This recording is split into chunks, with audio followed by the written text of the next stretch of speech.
I want to talk about some of the attitudes and beliefs that people have towards sin, both as Christians and those in the world. Some of the beliefs and attitudes and outlooks that we have about sin in the world today. The first one I want to talk about is simply some people believe that sin does not exist. And these are people that are obviously atheist or not religious in any sort of way. It's kind of that movement in our world today that says, just do what feels right to you. If it feels good to you, then it's okay.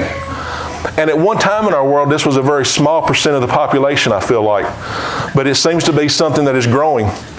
I remember growing up that elderly people would tell me, I feel sorry for young people today. And now that I'm getting to that age that could be considered more advanced in age, somewhat middle age now maybe, I start thinking the same thing about the younger generation today, that I feel sorry for them because of some of the things going on in our world today. Some of the places that we try to say sin does not exist. We know it's a lot of talk about it going on right now, and thankfully some states have been passing laws trying to ban more and more abortion. But people in our country will kill babies, and we call it not sin, but we call it a choice. We have people that take God's commandments on homosexuality and say that's not a sin, that's a lifestyle choice. More and more in our world today, people are trying to say sin does not exist. Just trying to say it's not there.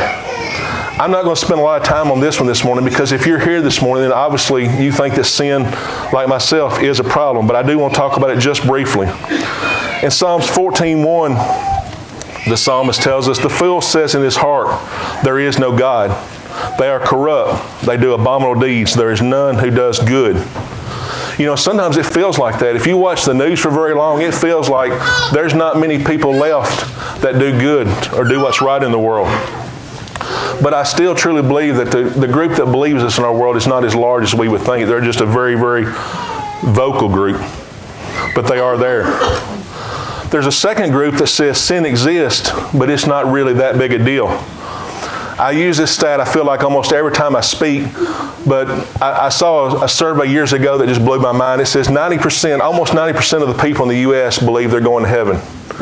And that statistic just blows my mind, because driving to church this morning, I know I passed more than 10% of the people that had a trailer and a boat hooked to them headed in a different direction this morning. So the fact that 90% of the people believe they're going to heaven just absolutely blows my mind. And it's evidence of how little we read and study the Bible in our society today. Because we know what the Bible tells us, and we'll read this passage in a few minutes, is few straight and narrow is a path, and few there be that follow that path.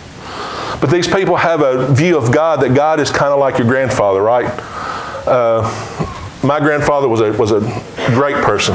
I was only fortunate enough to ever know one of my grandfathers. The other one passed away before I was born, but the grandfather I had was an awesome grandfather. He could be a little gruff, and I got some cousins here, they know what I'm talking about, but you never doubted he loved you, and he was not going to get on to you. You know, it's the same way we fussed about it with my kids being at my grandparents. My parents believed in spanking up to the point they had grandkids, and something just totally changed. It didn't bother them when we were kids at all, but when they had grandkids, their whole parenting philosophy changed. And but you realize in life that's what grandparents are supposed to do, right? But God is not our grandfather, and we make a mistake if that's the role that we put him in. A lot of people look at God and say, God's somebody I turn to in prayer, and he gives me what I want, and God is good, that's right. But the view they take from there is totally wrong. The view that God will not hold us accountable for sin in our life. And the one thing I think people must miss when I think about that view that they miss, if sin is not a big deal, if it's 90% of people are going to heaven, sin's not a big deal, it's a pretty easy path, sin's not a problem in our life, then why did God send Jesus? Why do we spend every Sunday remembering what Jesus did for us on the cross? Why, as was mentioned in the prayer, did Jesus go and suffer? Why did he have a crown of thorns pressed down his head? Why was he scourged and disfigured more than any other man has been? Why did he suffer all that and die on the cross if sin is not a big deal? As Christians here this morning, we know that it is a big deal in our life. The third, and I think this probably applies to more and more of us, this is one I struggle with, is we say, yes, we accept that sin exists, we accept that it is a problem, but I've got control of it. I can keep it hidden, and I can keep it controlled, and I can keep it over here in a nice, neat little box. And we're not the only people that think like that. We're given example after example in the Bible of people that thought they can control sin. Perhaps the most famous example in all the Bible is David, right? And I'm not going to read the story this morning. You guys know it well. We know how he's on the rooftop and he saw Bathsheba and he wanted her, and he took Bathsheba. And then she became pregnant, and of course she was married and her husband was at war, fighting in David's army for him. And David, to cover it up when he finds this out, does what? He calls her husband home, hoping that he'll go in with his wife and it will be covered up and nobody will know. But this is such an outstanding person that he won't go in with his wife while there's soldiers out in the field. And so that part of David's plan doesn't work. So what does David do next? We know basically he has him killed. He has him taken into battle, tells the leader of his army, go into battle, press up against the city walls and put him in front, and he's killed. And we know that sin in David's life just spiraled out of control, and it cost David so much. It cost him a child, and it cost him even much more than that in his life. The illustration I have on this, I almost had to scratch when my parents showed up. They don't know about this, but it fits too well for me not to use it. This has been many, many years ago. We were deer hunting, myself and Stan, Bud, and Lucas, and I killed a deer that morning, and it had rained all night the night before. And so, in my wisdom, we hunt back in some rolling hills, and I took my Durango back there because I'm a redneck on top of everything else, and I always just throw my deer on my hood and tie the hoods to the side view mirrors. And I got back there, went over one hill, and down at the bottom of the next hill where the deer was, and got my Durango stuck. And I thought, this is no big deal. There's a tractor in the barn, and I don't know how to drive it, but I've heard plenty of Stan's stories. Stan's a good old country boy. So I go get Stan and Lucas, and we walk down to the tractor, and Stan's, Rob, I'm a little hesitant. I don't know this tractor, and I've driven some tractors, but I'm not familiar. I said, Stan, you can drive this tractor. Get on the tractor. He gets on, starts it right up, so now I'm starting to feel pretty confident. He pulls some gears and switches, gets the tractor moving out, and we go up the hill. As we're going up the hill, I'm riding and Lucas is walking because Lucas is younger than me, and there's only room for one person to ride. And I'm riding kind of in between the wheels down on the step. Stan gets a little nervous and says, Rob, you might better hop off. And that was my first sign that we might have some problems on that day. I hop off, I walk up the rest of the hill. We get down to where my car is, and Stan can't get it. Stan couldn't have pulled a Hot Wheels out of the mud with a tractor. I mean, it was spinning and stuff. So I said, I know what, my cousin, he's here today, Willie. I said, he knows how to run the tractor. So let's go back to the house and we'll get Willie. Well, I thought when we got up the hill, our problems were over, but our problems started when we started down the hill. Lucas is still walking, and he's off somewhere else, and I'm riding, and the tractor starts to slide a little bit going down the hill, and I can tell Stan getting nervous. I said, Stan, do you want me to jump off again? He says, yeah, that might be a good idea.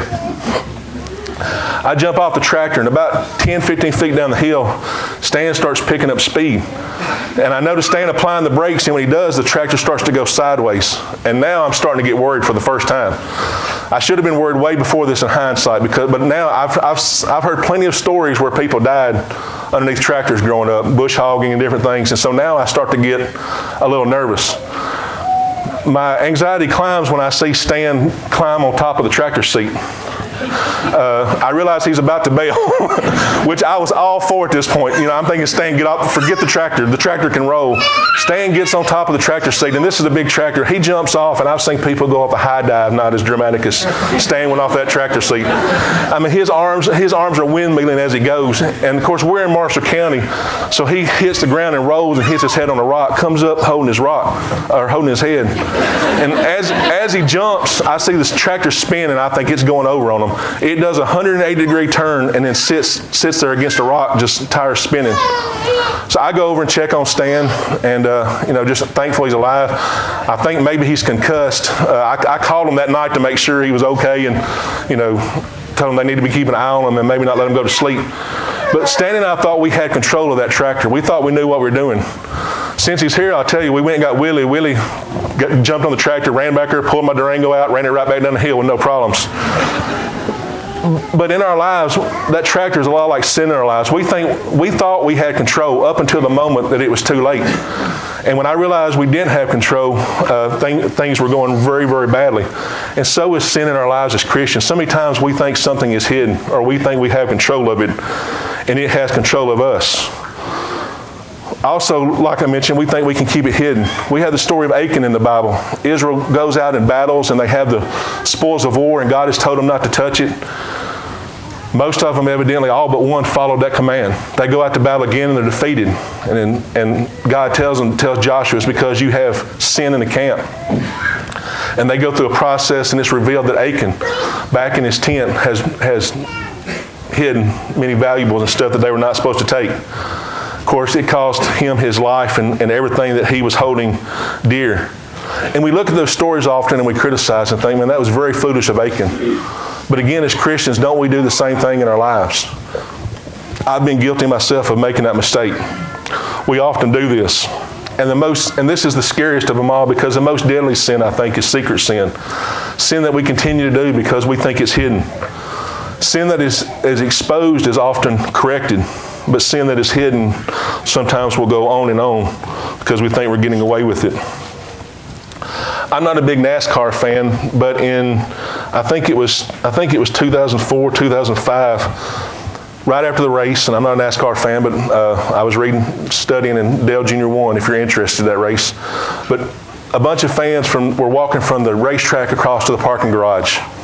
And they were walking across a pedestrian bridge. And as they did, a huge section of that bridge, metal beam, gave way and collapsed and fell onto Highway 129, south lanes running below it. 107 people were injured greatly that day, 16 critically. And when they went back to find the cause of it, for years and years, rust had been slowly eating away at the supports of that bridge. Unknowns to anybody else, there was a problem going on each and every day, just a little bit. Nothing major. It's not like it happened all at once, but slowly but surely rust ate away at that metal until that day it could not even hold the weight of the people walking across it, and it snapped and fell. Many Christians take this approach, that I can control sin in my life. If you have your Bibles, turn to Matthew chapter 7. Matthew chapter 7, verses 21 through 23.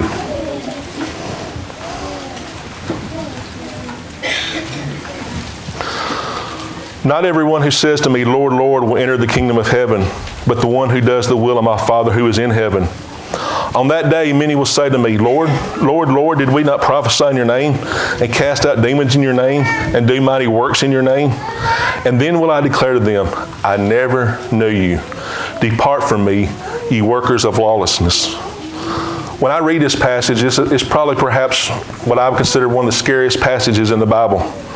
When you read what these people say they've done, and I'm going to take their word for it this morning, that they had prophesied and that they cast out demons, there were only two ways you could get the gift of prophecy. God, of course, we know, gave the gift of prophecy to those he chose, or the apostles could bestow gifts by laying on of hands. So these were people who you would have to consider very, very religious. They'd done great works in God's name. And God says, on that day of judgment, on that day when you're sitting there before me, I'm going to say, depart. I don't even know who you are. And that's a very scary thing for me to think about, because we want to think, if I'm a good person and I go to church, I'm in good shape. But this passage requires us to take a deeper look. These people had something else going on in their life. Outwardly, we would have hung out with them. We would have said, these are great folks. These are God-fearing Christians. These are people you want to be around. But they had something else in their life, because God sees our hearts. Many people will say that 90% they ask, I'm a good person. I go to church.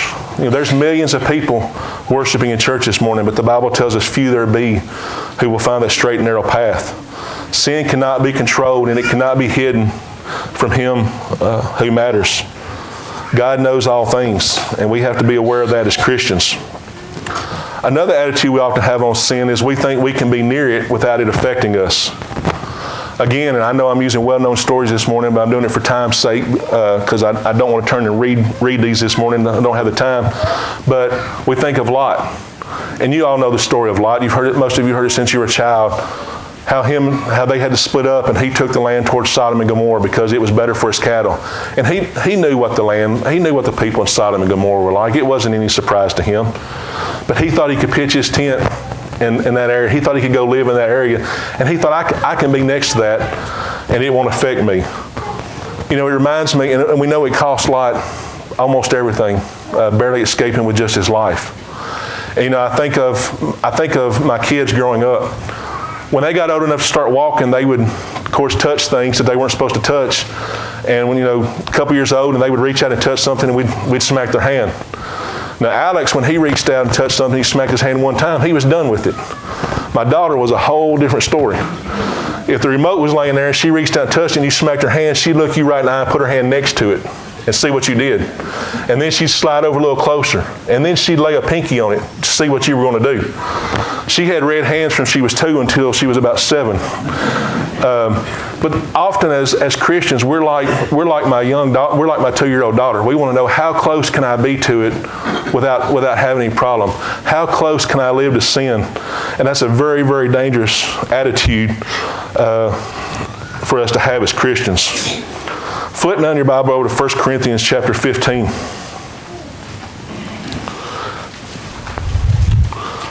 1 Corinthians chapter 15, verse 33. This is something your parents told you from the time you were a little child, probably. Do not be deceived. Bad company ruins good morals. We think that we can hang out all the time with people who are not Christians and that it won't affect us. And I know we're supposed to be in the world, not of the world. So I know we're going to work with people. We're going to be at school with people. We don't get those choices. But as Christians, we should strive to hang out with good people. And with the exception of Danny Bingham, I try to do that. Okay, I can tell who was here Wednesday night, Danny, but who laughed and who didn't. I'm kidding, of course. But we do make decisions on who we hang out with, of what activities that we're around, of what things that we're going to do. And we try to many times get too close to sin. Another view on sin is that it is deadly and dangerous. Back over in Matthew, turn back to Matthew chapter 7, same chapter we were in just a few minutes ago, but verses 13 and 14.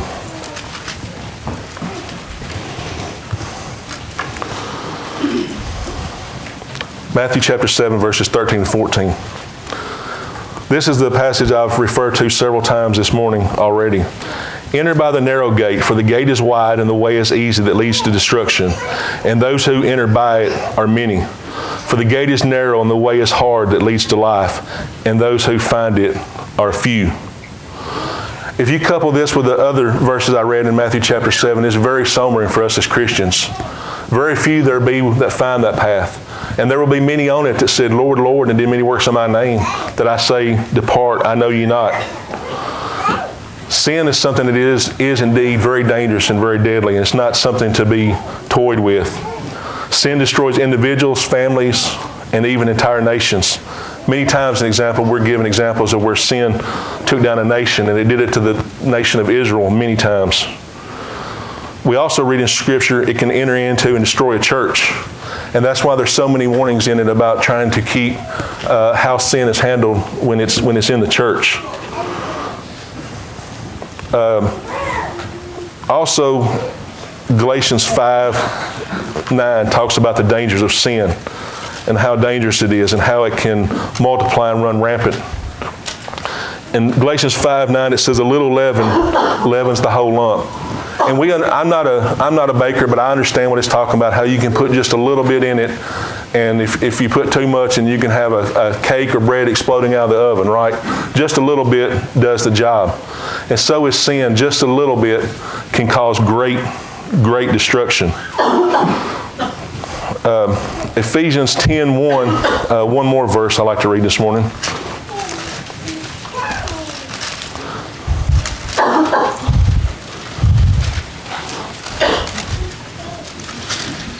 Okay, I wrote that down wrong. There's not Ephesians 10:1. If anybody found that, let me know what Bible you have.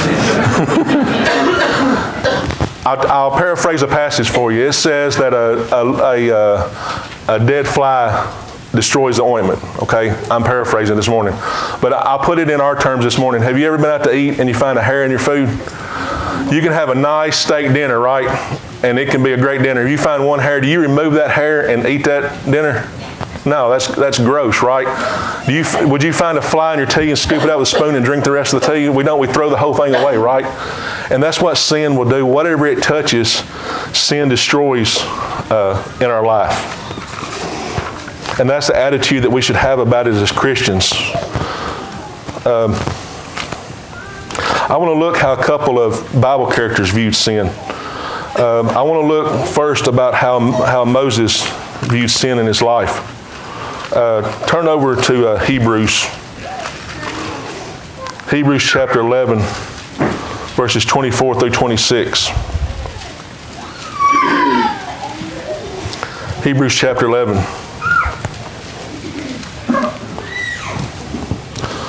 By faith, Moses, when he was grown up, refused to be called the son of Pharaoh's daughter, choosing rather to be mistreated with the people of God than to enjoy the fleeting pleasures of sin. He considered the reproach of Christ greater wealth than the treasures of Egypt, for he was looking to the reward. This is the attitude we ought to have towards sin in our life as Christians. Moses wouldn't give it a place in his life for even a short time. Many people, I think, when tempted by the riches of Pharaoh's palace, could have had anything they want. Moses could have had anything he wanted. He could have never worked a day in his life. He could have had servants at his disposal. He could have had anything that you can imagine during that time. Moses had it right there at his hand for the taking, and he turned his back on it. I think many would have been tempted about, even in Moses' shoes, to say, well, I'll go do this for a little time, live the good life, and then when it's time, I'll go out with my people. And of course, we know how sin works. That would have never happened. But again, that's what Satan's big lie to us so many times is, right? Satan says just one time or just for a little while. And we see that over and over. And we see it starting in Genesis where he tells Eve, just take a bite. You're not going to chow down on the whole tree. Just take a bite. And that's what he says. There's many people who struggle with drugs and alcohol they will tell you, I've heard them tell stories where it started with somebody saying, take one drink. Try this one time.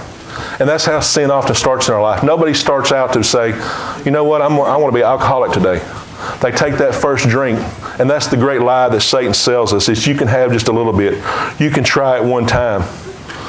Moses sat looking down the two paths that we talked about, that we read about. He looked at one that was straight and narrow with very few travelers on it. And he looked at one path that looked great. It was broad, and there was a lot of people traveling it. And he picked the narrow walk. Why did he choose the narrow path?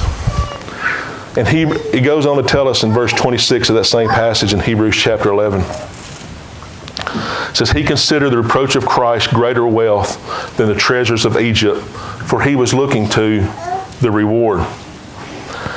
It tells us here that Moses considered the least of what Christ had to offer, the very least, greater than the wealth of Pharaoh's palace. And what a great decision it was that he made. And it sounds so simple this morning, doesn't it? It sounds so simple when you put it in those terms to say, look, you can have fun for a little while on this earth and then spend eternity outside the presence of God. Or for just a few short years, we can do the right thing and have eternity in heaven with God, eternal life. This morning, that sounds like an easy choice. And none of us say, well, I would pick the pleasure here on this earth. None of us would say that this morning. But yet we do again and again make that decision, because it's not as easy when you get into life. It's not as easy Monday morning when a coworker comes up and wants to tell an off-color joke. It's not as easy then to say, no, I don't want to hear that. It's not as easy for our college students taking a test and mom and dad are on you about grades, and maybe you need a certain grade to hold on to your scholarship, and you can see your classmate's test paper out of the corner of your eye. It's not easy if you're struggling paycheck to paycheck and the cashier at Walmart gives you $20 too much in change back. Those are the little things that we deal with that seem to chip away at us sometimes as Christians or as people when we struggle with sin. We have to have the view that Moses had, that eternal view for eternity, not the earthly view. And if we can keep that focus as he did, then our decisions are much easier. I want to look at one more person this morning and how they viewed sin, and that's Joseph. And we've been studying a lot about Joseph. Isaac has been doing a lesson on it. Very intriguing lesson when you dig into Joseph more and more. But I want to look at perhaps one of the most well-known scenes in his life in Genesis 39, verses 11 and 12. But one day when he went into the house to do his work and none of the men of the house were there in the house, she caught him by his garment, saying, "Lie with me." But he left his garment in her hand and fled and got out of the house. Joseph was a pretty smart guy, right? He didn't hang around and go to the next room. It says he fled, left his garment in her hand and got out of there. That was Joseph's view towards sin. And that's how we train our kids, right? From a very early age. Back, I guess, in the 80s, when I was in school, they had the big program, Just Say No to Drugs. And their thing was they were going to train you early on to say no, so that when you were in that situation, it was a pre-programmed response in your mind. Just say no to drugs. And there's many other instances like that. We teach our young kids, if somebody comes and offers you candy, run. If you catch on fire, stop, drop, and roll, right? We've all heard that. If there's a tornado, I remember in school they did the tornado drills. We had to get on our desk and you had to cover your head and what to do in a tornado. Why did we go through these drills? Because we knew when there's impending danger, we wanted those responses programmed in our children's mind. Because if you wait until the danger's up on you, what are you likely to do? You're likely to freeze, right? One time, Stacy and I were in Franklin coming back, and it was severe weather. This is many years ago, and they had tornado warnings out and stuff. We didn't realize it that night till we were sitting in the restaurant, and we saw they had a TV, and they started showing the weather. That was back a long time ago, when I was driving an old Jeep that didn't do real well anyway. It was kind of short wheelbase, and I could feel the wind pushing it, and we had to stop and get gas. And we stopped in Franklin, and all the power went out. So the only thing I could think was, this is a tornado.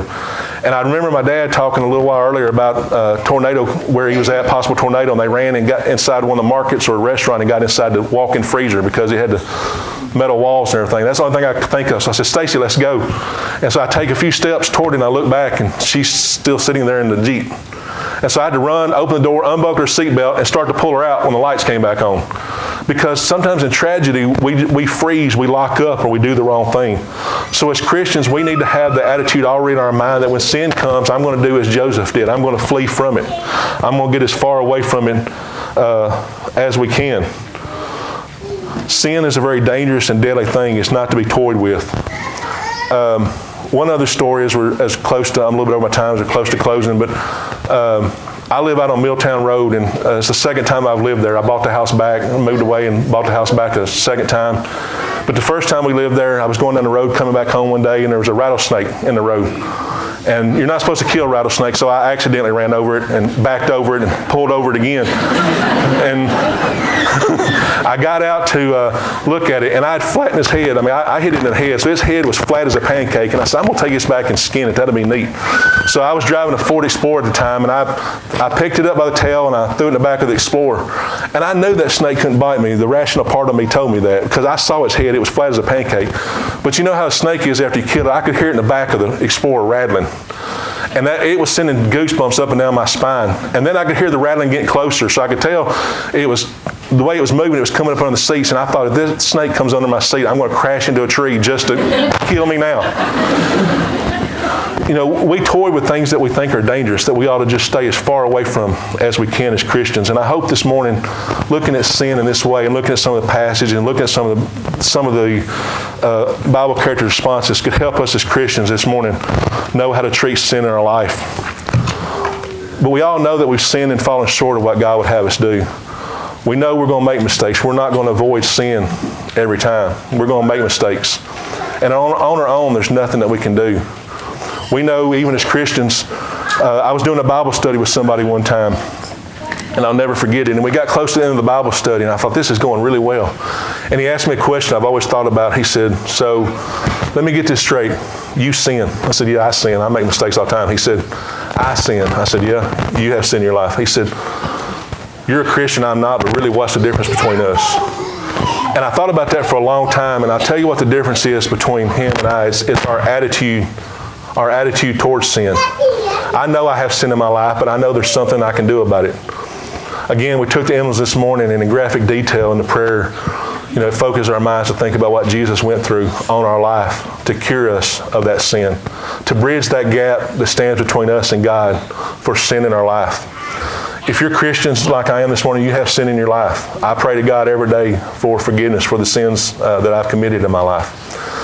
If you're a Christian and you struggle with something this morning that you just haven't been able to overcome, you feel like the prayers of the church would help, then we're going to stand in just a second and sing an invitation song. If you have any need, you're welcome to come during that time and ask, and we'll pray with you. I'd also beg you, if you're not a Christian, if you haven't made the decision to put on Christ in your life, then you're playing with a rattlesnake. You're driving a runaway tractor downhill. You're flirting with danger. there's something you can do about it tonight or this morning to make it right in your life by putting on Jesus in baptism. If you have any need at all, please come let it be known as we stand and sing.